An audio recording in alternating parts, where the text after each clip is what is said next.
more of the propaganda is coming out from the media in regards to the contract negotiations going on between the Writers Guild of America and the Screen Actors Guild going on right now. They're trying to figure out how they're going to, split their profits, how they're going to do residuals, what's going on with AI. And what's coming out of this is a ton of like propaganda articles about how little money people are making on these things. The most annoying part being is they're like, oh, I didn't make that much in residuals. Well, like ignoring the fact that they made huge amounts up front for each episode of a show, right? But Aaron Paul reveals that Netflix pays him $0 in residuals from his award-winning Breaking Bad role as he joins the rally against the streaming giants. What do you think? Do you think this is something that he has a right to complain about? Because Netflix did not create Breaking Bad. Netflix, it was AMC that created Breaking Bad, right? So, or was it FX? But the point is I was thinking about this, and it's kind of like, remember back in the day, you went to Blockbuster and you rented a movie, right? All the good Taking days. me back. Yeah, it's good. Yeah. So imagine that you were in. What's a movie you really like? Pick a movie you really like. Any Princess movie. Bride. Princess Bride. Yes, Okay, so who is your favorite performer in The Princess Bride? I like who's the Spanish guy? Inigo Montoya. Yes. You killed his father. Any movie, right? Okay. Any movie, any character.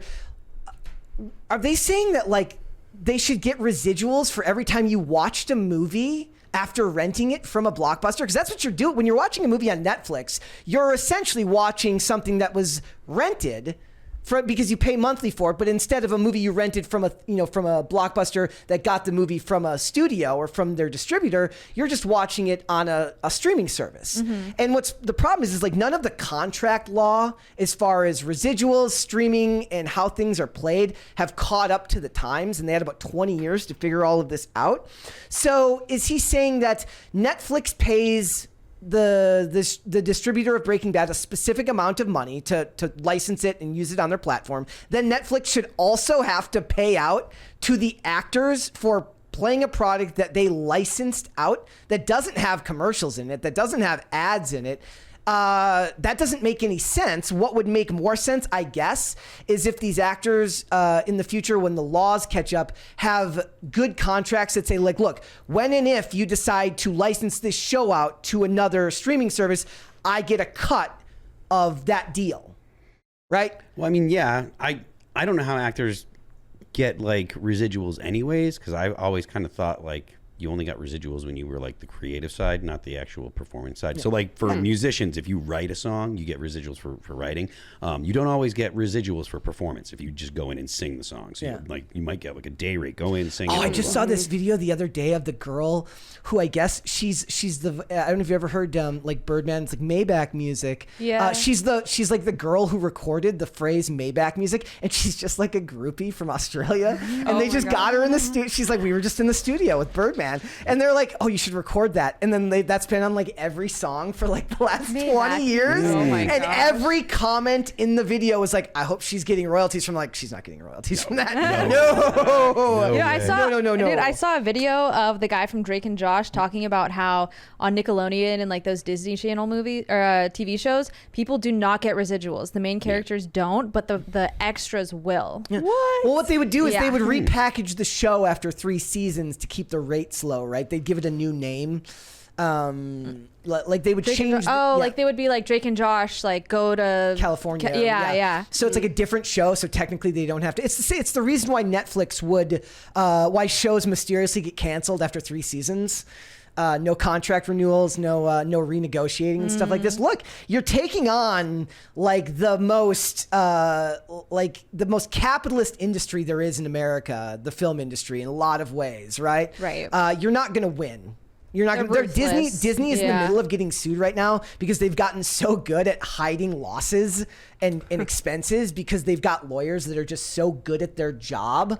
I actually wholeheartedly believe that a lot of these actors are getting screwed. I just have no sympathy for either side because they're all insufferable. Yeah. Right? Like it's like, but at the end of the day, it's like they're like, I should be making more money. It's like you have to hire a lawyer that is very, very good, and you have to be willing to walk away if the money isn't right. And most people aren't willing to do that because in in acting, you get one chance at a big break, right? Well, and they don't want to walk away from You would it. probably. That's the have same thing. a lot to Sorry, say. that's the same thing that happens with bands. So bands will sign a record deal, right? And you'll sign away however many records to say, just for an argument, say we're going to talk about 2 records, right? You've got your contract record, and then there's an option, which means that if you do well, you are obligated to give another record to the label. If your first record doesn't do so well, the label can say, we don't want to do another record with you. So essentially, it's their option.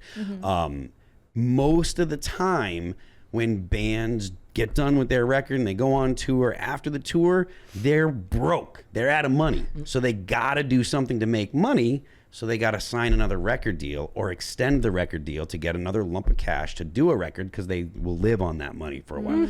And so you're constantly kind of chasing, unless you get like some significant, movement with your career and actually like start doing stuff.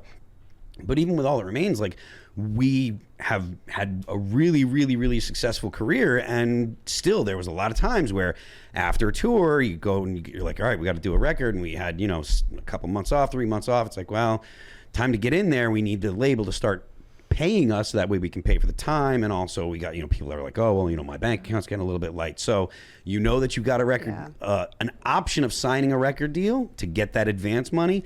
So a lot of times people will make that short-term decision, because it's really hard to Gotta hustle. get off that kind of free money lump up front, because otherwise you have to go ahead and do the record yourself and pay for it. And then you have to release it yourself and pay for it. And nowadays it's much easier, but 10, 15, 20 years ago, it wasn't like that. A lot of artists are realizing that it's more work to release on your own, but the upside is far more advantageous for them if they decide to do that. And these actors could figure that out. Like all these, a lot of these actors, like the young ladies and the gentlemen who make the show Critical Role on YouTube, which is a D&D thing, right?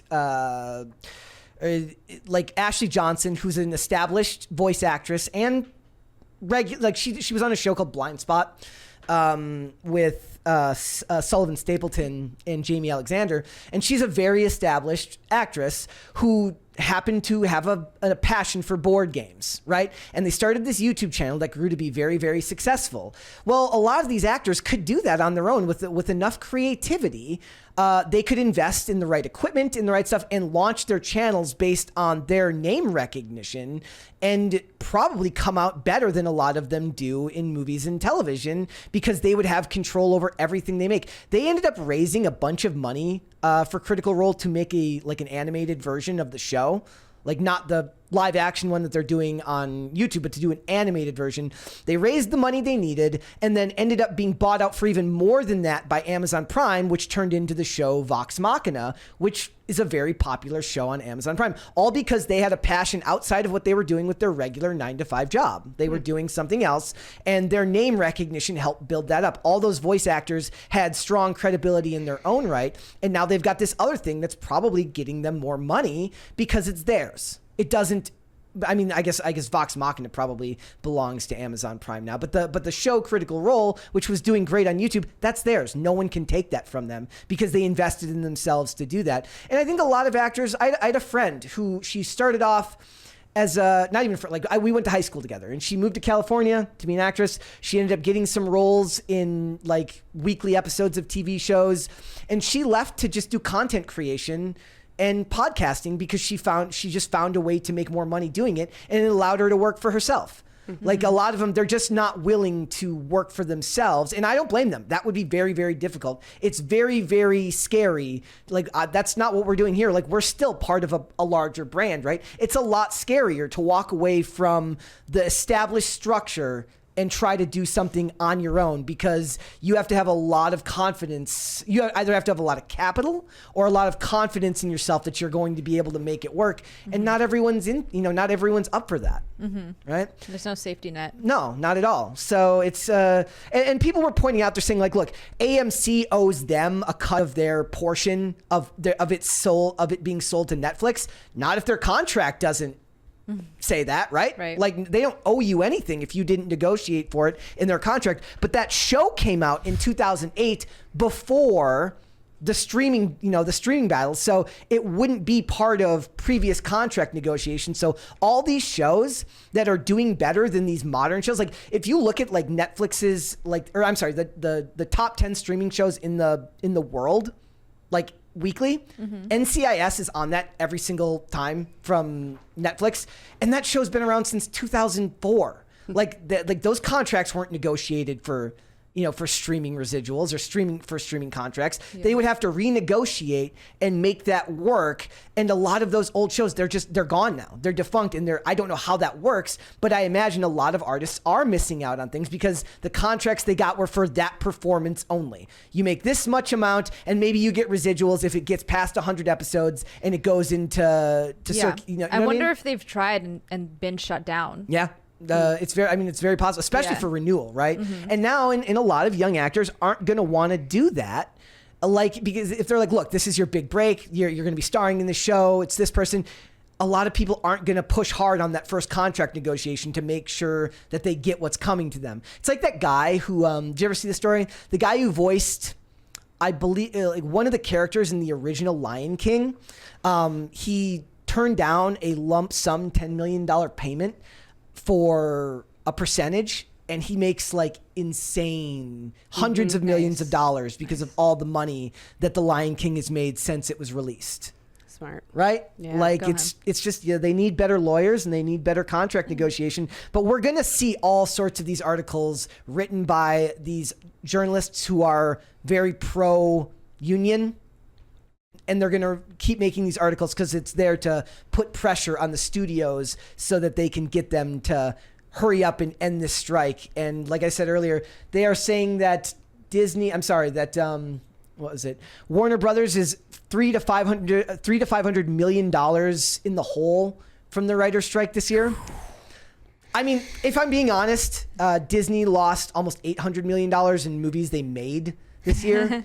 I'm sorry, Warner Brothers. Like all their movies lost money, so it doesn't really matter. Almost all of them. Not all of them. But I want to know how many they actually lost. Like at the end of the year, you should do that. Like there should be a day where you go through all the movies that came out for every studio and just be like, these are all losers. These are all losers. These are all losers. I threw it away. It was five of Disney's 6 movies that have come out this year all lost money except for like Guardians of the Galaxy. It could be the PCC list. Like at the end of the year, everyone's like the big top 10 list. Yeah. It's just your biggest losers. Yes.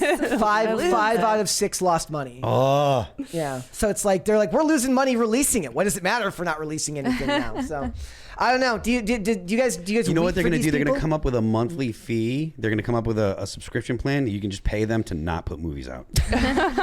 There's like, makes money. well, here, like we're about to release the new Snow White. They're like, could you just not? I'll give you $15 to just not. $15 for the rest of the year. Like, leave it in the vault. I will just seriously.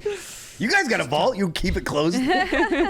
So also Bill Maher said that he said the strike came at a bad time, that the writers have no leverage, and that nobody's owed a living wage. Because there's another one of those amorphous terms, living wage. What does that mean? It means enough money so I can order DoorDash whenever I feel like it. Yeah. That's what it means.